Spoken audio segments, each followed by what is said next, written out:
ನಾನು ಸರ್ಕಾರಕ್ಕೆ ಕೇಳಲಿಕ್ಕೆ ಬಯಸ್ತೇನೆ. ಎರಡನೇ ವಿಷಯ, ಇವತ್ತು ಬೆಂಗಳೂರಿನಲ್ಲಿ ಕೋಗಿಲು ಬಳಿ, ಕೋಗಿಲು ಲೇಔಟ್ನಲ್ಲಿ ಯಾರು ಅತಿಕ್ರಮ ಪ್ರವೇಶ ಮಾಡಿ ಬೇರೆಯವರ ಜಾಗಗಳಲ್ಲಿ, ಜಮೀನಿನಲ್ಲಿ ಗುಡಿಸಲುಗಳನ್ನು ಹಾಕಿದ್ರು, ಅದನ್ನೆಲ್ಲವನ್ನು ತೆರವುಗೊಳಿಸತಕ್ಕಂಥ ಕೆಲಸವನ್ನ ಸರ್ಕಾರ ಮಾಡಿತ್ತು. ನಮಗೆ 3-4 ವರ್ಷದಿಂದ ಒಂದು ವಿಷಯ ಬರ್ತಿತ್ತು, ಈಗಲೂ ಕೂಡ ಅನೇಕರು ಮಾತಾಡ್ತಿದ್ದಾರೆ, ಅಲ್ಲಿ ರೋಹಿಂಗ್ಯಾಗಳು ವಾಸವಾಗಿದ್ದಾರೆ, ಅವರನ್ನೆಲ್ಲ ತಕ್ಷಣ ತೆರವುಗೊಳಿಸಬೇಕು ಅಂತೇಳಿ ಹೋರಾಟಗಳು ಮಾಡಿದ್ದನ್ನು ನಾವು ನೋಡಿದ್ವಿ. ಮೊನ್ನೆ ಕೃಷ್ಣ ಬೈರೇಗೌಡರು ಎಲ್ಲ ಪರಿಶೀಲನೆ ಮಾಡಿದ್ರು, ಶಾಸಕರು ಅಲ್ಲಿಯವರು ಹೋರಾಟಗಳಾಗಿದ್ದನ್ನು ಗಮನಿಸಿದರು. ಮುಖ್ಯಮಂತ್ರಿಗಳಿಂದ ಪರ್ಮಿಷನ್ ತಗೊಂಡು ಅಲ್ಲಿಯ ಜಾಗವನ್ನ ಎಲ್ಲ ಬುಲ್ಡೋಸರ್ಗಳು ಬಿಟ್ಟು ಎಲ್ಲ ತೆರವು ಮಾಡತಕ್ಕಂಥ ಕೆಲಸವನ್ನ ಕಳೆದ ವಾರದಲ್ಲಿ ಮಾಡಿದ್ರು. ಈಗ ಅದಕ್ಕೆ ಬೇರೆ ತಿರುವು ಸಿಕ್ಕಿದೆ. ಕೇರಳದ ಮುಖ್ಯಮಂತ್ರಿಗಳು ಬುಲ್ಡೋಸರ್ ಸಂಸ್ಕೃತಿ ಕರ್ನಾಟಕದಲ್ಲೂ ಬಂದಿದೆ, ಕಾಂಗ್ರೆಸ್ ಮಾಡಿದೆ ಅಂತ ಹೇಳಿದರು. ತಕ್ಷಣ ಅದಕ್ಕೆ ಬೇರೆ ರೀತಿಯ ತಿರುವನ್ನ ಪಡೆದ ಮೇಲೆ ಕೃಷ್ಣ ಬೈರೇಗೌಡರು ತಟಸ್ಥವಾಗಿ ಬಿಟ್ರು. ಯಾಕೆ ಹೇಳಬೇಕಾಗಿತ್ತಲ್ಲ ಅವರು, ನಾನು ಮಾಡಿರೋದು ಸರಿ ಇದೆ, ಹೇಳಲಿಕ್ಕೆ ಅವರಿಗೆ ತಾಕತ್ತಿಲ್ಲ. ಮುಖ್ಯಮಂತ್ರಿಗಳೇ ಪರ್ಮಿಷನ್ ಕೊಟ್ಟಿದ್ರು, ಈಗ ಅವರು ಹಿಂದೇಟ್ ಆಗ್ತಾ ಇದ್ದಾರೆ. ವೇಣುಗೋಪಾಲ್ ಅವರು ಟ್ವೀಟ್ ಮಾಡಿದ್ರು, ನಾನು ಮುಖ್ಯಮಂತ್ರಿಗಳಿಗೆ ಈಗಾಗಲೇ ಮಾಡಿದ್ದೇನೆ, ಅವರಿಗೆಲ್ಲ ಪುನರ್ವಸತಿ ಕಲ್ಪಿಸ್ತಾರೆ ಅಂತ. ಆದ್ರೆ ನಾನು ಕೇಳ್ತಕ್ಕಂಥದ್ದು, ಕೇರಳದವರಿಗೆ ಇಲ್ಲೇನ್ ಕೆಲಸ? ಯಾರಾದ್ರೂ ಕೇರಳದ ಜನ ಬಂದು ಅಲ್ಲಿ ಗುಡಿಸಲು ಹಾಕಿದ್ರ? ನಾನು ಹೇಳ್ತೇನೆ, ಕೇರಳದ ಜನರನ್ನ ನಾವು ಕೇವಲವಾಗಿ ಮಾತಾಡೋದಿಲ್ಲ, ಅವರು ವಿದ್ಯಾವಂತರು, ಸ್ವಾಭಿಮಾನಿಗಳು ಇದ್ದಾರೆ. ಕರ್ನಾಟಕದಲ್ಲಿ ಬಂದು ಎಲ್ಲಾದರೂ ಒಂದು ಗುಡಿಸಲು ಹಾಕಿದ್ದಾರೆ ಅಂತ ಇವತ್ತುವರೆಗೂ ನಾನು ಕೇಳಿಲ್ಲ. ಆದ್ರೆ ಇಲ್ಲಿ ನಡೀತಾ ಇರತಕ್ಕಂಥ ರಾಜಕೀಯ ಏನು? ಪಿಣರಾಯಿ ವಿಜಯನ್ ಅವರಿಗೂ ಇಲ್ಲಿಗೆ ಸಂಬಂಧ ಏನು? ಅಂದ್ರೆ ನಿಮ್ಮ ಸರ್ಕಾರ is A weakest government. Congress ಸರ್ಕಾರ ವೀಕೆಸ್ಟ್ ಗವರ್ಮೆಂಟ್ ಅಂದಮೇಲೆ ನೋಡಿ, ಒಂದು ಕಡೆಯಿಂದ ಗಾಂಜಾ ಮಾಡತಕ್ಕಂಥವ್ರು ಬೆಳೆ ಬೆಳೀತಾ ಇದ್ದಾರೆ, ಫ್ಯಾಕ್ಟರಿಗಳು ಮಾಡ್ತಿದ್ದಾರೆ, ನಿಮ್ಮ ಮೇಲೆ ದರ್ಪ ಮಾಡ್ತಿದ್ದಾರೆ. ಈ ಕಡೆಯಿಂದ ಹೊರ ರಾಜ್ಯದವರು ಕೂಡ ನಿಮ್ಮ ಮೇಲೆ ದರ್ಪ ಮಾಡ್ತಿದ್ದಾರೆ. ಅಂದಮೇಲೆ ನೀವು ಎಷ್ಟು ವೀಕ್ ಇದ್ದೀರಿ? ಆಯ್ತು, ನಾನು ಒಂದು ಮಾತನ್ನು ಹೇಳ್ತೇನೆ, ನೀವು ಯಾರು ಗುಲಾಮರಾದ್ರೂ ಆಗ್ರಿ, ನೀವು ವೇಣುಗೋಪಾಲ್ ಅವರ ಗುಲಾಮರು ಬೇಕಾದ್ರೂ ಆಗ್ರಿ, ಪಿಣರಾಯಿ ವಿಜಯನ್ ಅವರ ಸರ್ಕಾರದ ಗುಲಾಮರಾದ್ರೂ ಆಗ್ರಿ, ಕಾಂಗ್ರೆಸ್ನವರು, ನಮಗೆ ಅದರ ಬಗ್ಗೆ ಆಕ್ಷೇಪಣೆ ಇಲ್ಲ. ಆದರೆ ನನ್ನ ರಾಜ್ಯದ ಜನರನ್ನ ಗುಲಾಮರಾಗಿ ಇನ್ನೊಬ್ಬರ ಮುಂದೆ ತಲೆ ಬಗ್ಗಿಸುವಂತೆ ಮಾಡಬೇಡ್ರಿ. ನಿಮಗೆ ಆ ಅಧಿಕಾರ ಯಾರೂ ಕೊಟ್ಟಿಲ್ಲ. ನಮ್ಮ ರಾಜ್ಯದ ಜನರನ್ನ ನೀವು ಇವತ್ತು ಕೇರಳ ಸರ್ಕಾರದ ಮುಂದೆ ನೀವು ಮಂಡಿ ಊರಿ ನಮ್ಮ ಜನರನ್ನ ಅಲ್ಲಿ ಮಂಡಿ ಊರಿಸುವ ಕೆಲಸ ಮಾಡ್ತಾ ಇದ್ದೀರಿ. ಇದು ಗುಲಾಮಗಿರಿಯ ಒಂದು ಹೆಜ್ಜೆ ಅಂತ ಹೇಳಲಿಕ್ಕೆ ನಾನು ಬಯಸ್ತೇನೆ. ಇಷ್ಟಾದ ಮೇಲೆ ನಡೆದಿರ್ತಕ್ಕಂಥದ್ದು ಕರ್ನಾಟಕದಲ್ಲಿ ಈ ವ್ಯವಸ್ಥೆಯಲ್ಲಿ ಅವ್ರು ಯಾರಿಗೆ ಬೇಕಾದ್ರೂ ಸಹಾಯ ಯಾರಾದ್ರೂ ಕೇಳಿದ್ರೆ ಮಾಡಬಹುದೇ ಹೊರತು, ಒಂದು ಸರ್ಕಾರ ಇಲ್ಲಿ ಅಸ್ತಿತ್ವದಲ್ಲಿರುವಾಗ ಮತ್ತೊಂದು ಸರ್ಕಾರದ ಕೆಲಸ ಏನಿದೆ ಇಲ್ಲಿ? ಯಾಕೆ ಅವರು ಈ ರೀತಿ ಅಲ್ಲಿನ ಶಾಸಕರು ಬಂದು ಇಲ್ಲಿ ಭೇಟಿ ಮಾಡಲಿಕ್ಕೆ ನೀವು ಯಾವ ರೀತಿ ಅವರಿಗೆ ಪರ್ಮಿಷನ್ ಕೊಟ್ರಿ? ಯಾಕೆ ಮಾಡಿದ್ರಿ ನೀವು? ಅಲ್ಲಿ ಚುನಾವಣೆ ನಡೀತಾ ಇದೆ ಈಗ 6-7 ತಿಂಗಳಲ್ಲಿ.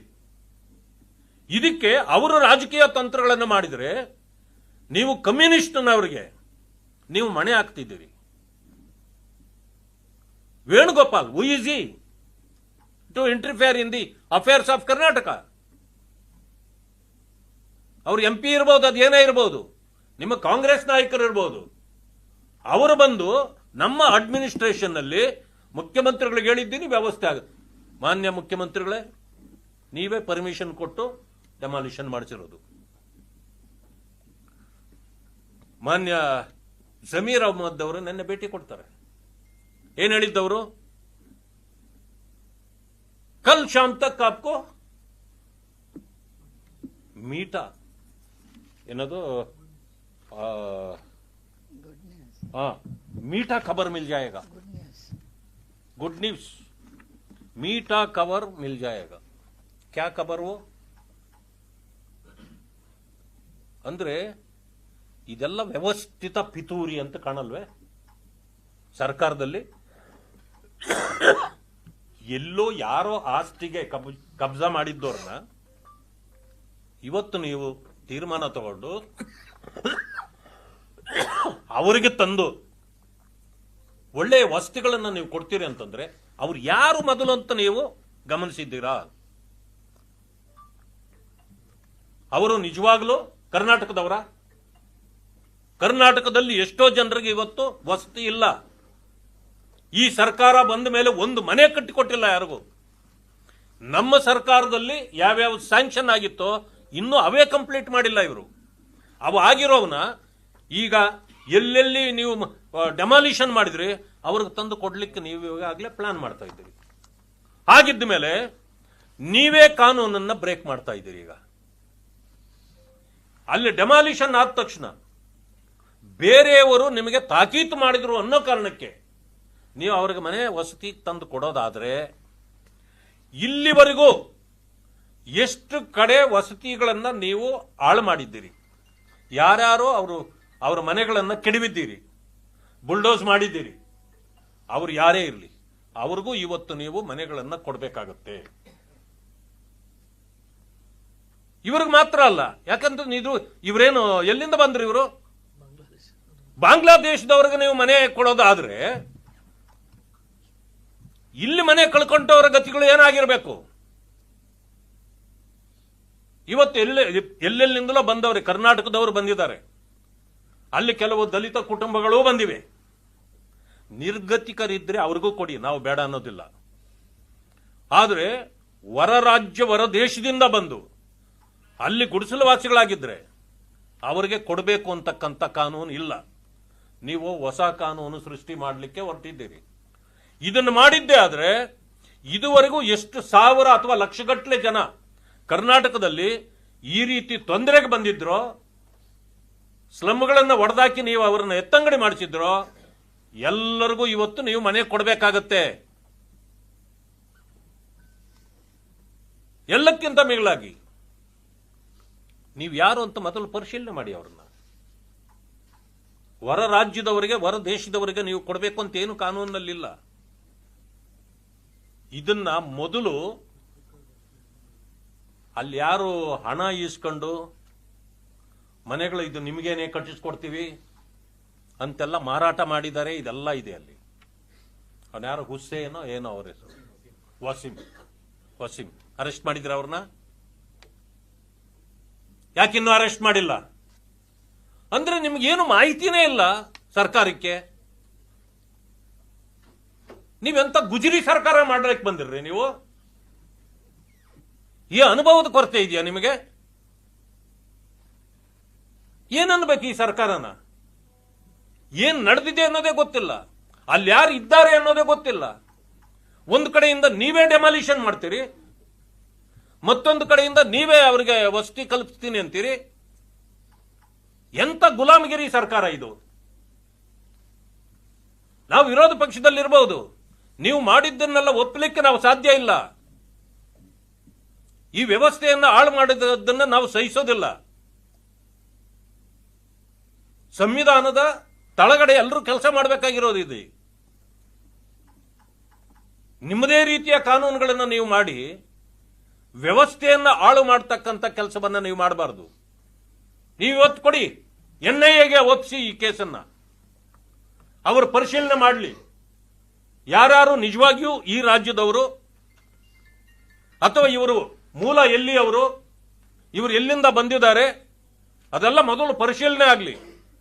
ಅದಾದ ನಂತರ ತೀರ್ಮಾನ ತೆಗೆದುಕೊಳ್ಬೇಕು. ರಾಜೀವ್ ಗಾಂಧಿ ವಸತಿ ಯೋಜನೆಯಲ್ಲಿ ಎಲ್ಲಿಯೋ ನೀವು ಡೆಮಾಲಿಷನ್ ಮಾಡಿಬಿಟ್ವಿ, ಅಲ್ಲಿ ನಿರ್ಗತಿಕರಾದರು ಅಂತೇಳಿ ನೀವು ಕೊಡ್ಲಿಕ್ಕೆ ಬರೋದಿಲ್ಲ. ಕಾನೂನಿನಲ್ಲಿ ಆ ರೀತಿಯ ಅವಕಾಶ ಇಲ್ಲ.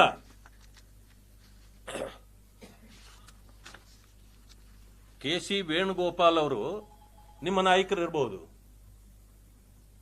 ನೀವು ಅವರ ಗುಲಾಮಗಿರಿ ಮಾಡ್ಕೊಳ್ಳಿ, ನಮಗೇನು ಚಿಂತೆ ಇಲ್ಲ. ಆದ್ರೆ ಇಲ್ಲಿ ಮೂಗು ತೂರಿಸಲಿಕ್ಕೆ ಯಾಕೆ ಬಿಟ್ರಿ? ಅವರು ಟ್ವೀಟ್ ಮಾಡಿದ ಮೇಲೆ ನಿಮ್ಮ ಬಟ್ಟೆ ಎಲ್ಲ ಒದ್ದೆ ಆಗಿಬಿಟ್ಟಿದೆ. ಅವರ ಟ್ವೀಟ್ಗೆ ಇಷ್ಟು ಎದುರ್ಕೊಂಡಿದ್ದೀರಿ ನೀವು. ಈ ಒಂದು ಸಣ್ಣ ಘಟನೆಯನ್ನು ತೆಗೆದುಕೊಂಡೋಗಿ ಇಂಟರ್ನ್ಯಾಷನಲ್ ಪ್ರೋಗ್ರಾಮ್ ತರ ಮಾಡ್ತಾ ಇದ್ದೀರಿ. ಕೊಡಿ, ಎಲ್ಲರಿಗೂ ಕೊಡ್ಬೇಕು. ಇವತ್ತು ಮನೆಗಳು ಇಲ್ಲೇನಾದ್ರೂ ನೀವು ವಸತಿ ಯೋಜನೆ ಯಾವುದೇ ಇದರಲ್ಲಿ ಕಾನೂನು ಬಾಹಿರವಾಗಿ ಇಲ್ಲಿನ ಜನರಿಗೆ ನೀವೇನಾದ್ರೂ ಕೊಟ್ಟಿದ್ದೇ ಆದ್ರೆ ನಮ್ಮ ಹೋರಾಟ, ನಾವು ತೀವ್ರ ಹೋರಾಟವನ್ನು ಮಾಡಬೇಕಾಗ್ತದೆ. ಇಡೀ ರಾಜ್ಯದಲ್ಲಿ ಇದುವರೆಗೂ ಎಷ್ಟು ಜನ ಈ ರೀತಿ ವಸತಿಯನ್ನ ಹೀನರಾಗಿದ್ದಾರೆ, ಕಳ್ಕೊಂಡಿದ್ದಾರೆ, ಎಲ್ಲರಿಗೂ ಸರ್ಕಾರ ಕೊಡಲೇಬೇಕಾಗತ್ತೆ. ಯಾಕಂತಂದ್ರೆ ನೀವೇ ಮಾಡಿದ ತಪ್ಪಿಗೆ ನೀವೇ ಬೆಲೆ ಕೊಡ್ತಕ್ಕಂಥ ದಿನಗಳು ಬರ್ತವೆ. ವ್ಯವಸ್ಥೆಯನ್ನ ಕೆಡಿಸಬಾರ್ದು. ಮೊದಲನೇದಾಗಿ ಇಲ್ಲಿ ಇವರೆಲ್ಲ ರೋಹಿನ್ಯಾಸು ಅಂತಿದೆ, ಮೊದಲು ಅದು ಚೆಕ್ ಆಗಬೇಕು. ನಾವು ಕೂಡ ಹೇಳಿದ್ವಿ, ಹೆಬ್ಬಾಳ ಬ್ರಿಡ್ಜ್ ಪಕ್ಕದಲ್ಲಿ ಈಗಲೂ ಒಂದು 200 ಹಟ್ಸ್ ಇದೆ. ಅಲ್ಲಿ ಈಗಲೂ ಗಾಂಜಾ, ಈ ರೀತಿ ಡ್ರಗ್ ದಂಧೆಗಳು ಅಲ್ಲಿ ನಡೀತಾ ಇವೆ. ಎಷ್ಟು ಸಾರಿ ಹೇಳಿದ್ದೀವಿ? ಇದುವರೆಗೂ ಸರ್ಕಾರ ಸೀರಿಯಸ್ನೆಸ್ ಅನ್ನೇ ತೋರಿಸಿಲ್ಲ. ಫ್ಲೈಓವರ್ ಇಂದ ಮುಂದ್ಗಡೆ ನಮ್ಮ ಶೋಭಾ ಕರಂದ್ಲಾಜೆ ಮೇಡಮ್ ಅವರು ಕರ್ಕೊಂಡೋಗಿ ಪ್ರೆಸ್ನವ್ರ ಮುಂದೆ ತೋರಿಸಿದ್ರು. ಅದನ್ನ ದಿವಸ ನಾವು ಅಲ್ಲೇ ಓಡಾಡ್ತಕ್ಕಂಥವ್ರು. ಇವತ್ತಿನವರೆಗೆ ಅವ್ರನ್ನ ಮುಟ್ಲಿಲ್ಲ. ಈಗಲೂ ಅವ್ರ ಹತ್ರ ಹೋಗಿ ನೋಡ್ರಿ ನೀವು, ವೋಟರ್ ಕಾರ್ಡ್ ಇದೆ, ಆಧಾರ್ ಕಾರ್ಡ್ ಇದೆ, ರೇಷನ್ ಕಾರ್ಡ್ಗಳು ಮಾಡಿಕೊಟ್ಟಿದ್ದಾರೆ. ಯಾರು ಮಾಡಿದ್ರು? ಎಲ್ಲ ಕಡೆಯಲ್ಲೂ ನಾನು ಹೇಳ್ತೇನೆ, ಈ ಸುಮಾರು ಒಂದು 10 ವರ್ಷಗಳಲ್ಲಿ ಬೆಂಗಳೂರಿನಲ್ಲಿ ಯಾವುದೇ ಸ್ಲಮ್ಗಳು ಕ್ರಿಯೇಟ್ ಆಗಿಲ್ಲ. ಸ್ಲಮ್ಗಳು ಕ್ರಿಯೇಟ್ ಆಗ್ತಿರೋದು ಕಾಂಗ್ರೆಸ್ ಕಾರಣ. ಯಾಕೆಂದ್ರೆ ಅವರು ವೋಟ್ ಬ್ಯಾಂಕ್ಗಾಗಿ, ಕೆಲವರನ್ನು ಓಲೈಸಲಿಕ್ಕಾಗಿ, ಕೆಲವರನ್ನು ತಂದು ಅಲ್ಲಿ ಕೂಡಿಸಿ ಈ ರೀತಿ ಮಾಡ್ತಾ ಇರತಕ್ಕಂಥ ಕ್ರಮ, ಇಂಥ ಕ್ರಮವನ್ನು ನಾವು ಖಂಡಿಸ್ತೇವೆ. ಆದ್ರಿಂದ ನಾನು ಹೇಳ್ತೇನೆ, ಈ ಎಲ್ಲಾ ಕೇಸ್ಗಳನ್ನ ಇದು ರೋಹಿಂಗ್ಯಾಗಳ ಅಲ್ವಾ, ಬಾಂಗ್ಲಾದೇಶಿಗಳ ಅಲ್ವಾ, ಇದನ್ನ ಕಂಡುಹಿಡಿಬೇಕಂದ್ರೆ NIA ಕೊಡಿ. ಕಾಂಗ್ರೆಸ್ನಲ್ಲಿರ್ತಕ್ಕಂಥ ದಲಿತ ಮುಖಂಡರುಗಳಂತಿದ್ದಾರಲ್ಲ, ಏನು ನರಸತ್ತಿದ್ಯಾ ನಿಮಗೆ? ಅಲ್ಲಿ ಮುಸ್ಲಿಂ ಇದ್ದಾರೆ ಅನ್ನೋ ಕಾರಣಕ್ಕೆ, ನೋಡಿ, ಮುಸ್ಲಿಮರ ವಿರೋಧಿಗಳಲ್ಲ ನಾವು. ಯಾರು ನ್ಯಾಯ ನೀತಿ ಧರ್ಮದಿಂದ ಬದುಕ್ತಾರೆ ಅವರನ್ನ ನಾವು ಗೌರವಿಸ್ತೇವೆ. ಆದ್ರೆ ಎಲ್ಲಿಂದ ಬಂದ್ರು ಅನ್ನೋ ಕಾರಣಕ್ಕೆ ಕೆಲವು ಮುಸ್ಲಿಂ ನಾಯಕರು ಹೋಗಿ ಅವರಿಗೆ, ಈಗ ನೀವೇನು ಭಯ ಪಡಬೇಕಾಗಿಲ್ಲ, ನಾವು ವಸತಿ ಕಲ್ಪಿಸೇ ಕೊಡ್ತೀವಿ, ಮುಖ್ಯಮಂತ್ರಿಗಳದ್ದು ಮೀಟಿಂಗ್ ಕರೆಸಿದ್ದೀವಿ ಅಂತೇಳಿ ಹೇಳಿ ಬರ್ತಾರೆ. ನಾನು ದಲಿತ ನಾಯಕರನ್ನು ಕೇಳ್ತೀನಿ, ದಲಿತರ ಇಶ್ಯೂಗಳು ಬಂದಾಗ ನೀವು ಯಾವತ್ತಾದ್ರೂ ಹೋಗಿದ್ದೀರಾ? ಈ ತರ ಅಧಿಕಾರದಲ್ಲಿ ಇದ್ದೀರಲ್ಲ. ಕಾಡ್ಗೋಡಿ, ದಿನ್ನೂರು ವಿಷಯ, ಎಲ್ಲರೂ 711 ಎಕರೆ ಜಾಗದಲ್ಲಿ ಎಲ್ಲಾ ಕಡೆಗೆ ಒತ್ತುವರಿ ಆಗೋಯ್ತು. ಅದು ಫಾರೆಸ್ಟ್ ಲ್ಯಾಂಡ್ ಅಂತ ಹೇಳಿ ಇವತ್ತಿಗೂ ಕೂಡ ಸರ್ಕಾರ ಹೇಳಿ ಅಲ್ಲಿನ 120 ಎಕರೆ ಲ್ಯಾಂಡು ದಲಿತರದು, ಮನೆಗಳು ಎಲ್ಲ ಒಡೆದಾಕಿದ್ರು. ಸರ್ಕಾರ ಒಬ್ಬ ನಾಯಕ ಹೋಗಿ ಇದಾಗಿದ್ದು ಅನ್ಯಾಯ ಅಂತ ಹೇಳಲಿಲ್ಲ. ಕಲೀರಿ, ಆ ಮುಸ್ಲಿಂ ಲೀಡರ್ಗಳ ಹತ್ರ ಕಲ್ತ್ಕೊಳ್ಳಿ, ನಿಮ್ಮ ಜನ್ಮ ಸಾರ್ಥಕ ಆಗತ್ತೆ. ಅವ್ರಿಗಿರೋ ತಾಕತ್ತು ನಿಮಗಿಲ್ವಲ್ರಿ? 10 ಮನೆ ಗುಡಿಸ್ಲಾಕ್ಸ್ತಾರೆ, ದಲಿತರನ್ನ ತಗೊಂಡೋಗಿ 2 ಇಡ್ತಾರೆ. ಯಾಕೆಂದ್ರೆ ದಲಿತರ ಹೆಸರು ಹೇಳಿ ಉಳಿಸ್ಲಿಕ್ಕೆ ಅಂತ, ಶೀಲ್ಡ್ ಮಾಡಕ್ಕೆ. ಅಂಬೇಡ್ಕರ್ ತಗೊಂಡೋಗಿ ಒಂದು ಫೋಟೋ ಹಾಕ್ಸ್ಬಿಡ್ತಾರೆ. ಅಂಬೇಡ್ಕರ್ ಈ ರೀತಿ ನಿಮಗೆ ಬಿಟ್ಟು ಬಿದ್ದಿದಾರ? ಬಾಂಗ್ಲಾದೇಶದಿಂದ ಬಂದವರಿಗೆ, ರೋಹಿಂಗ್ಯಾಗಳಿಗೆ, ದಲಿತರನ್ನ 4 ಜನ ಇಟ್ಬಿಟ್ಟು ಶೀಲ್ಡ್ ಹಾಕಿ ಅಂಬೇಡ್ಕರ್ ಫೋಟೋ ಕೊಡಕ್ಕೆ ಅಂಬೇಡ್ಕರ್ ಏನು ಬಿಟ್ಟಿಗೆ ಬಿದ್ದಿದಾರ? ಹೆಚ್ಚಿನ ವಿಡಿಯೋಗಳಿಗೆ ಪ್ರತಿಧ್ವನಿ ಯೂಟ್ಯೂಬ್ ಚಾನೆಲ್ ಸಬ್ಸ್ಕ್ರೈಬ್ ಮಾಡಿ, ಬೆಲ್ ಐಕಾನ್ ಕ್ಲಿಕ್ ಮಾಡಿ.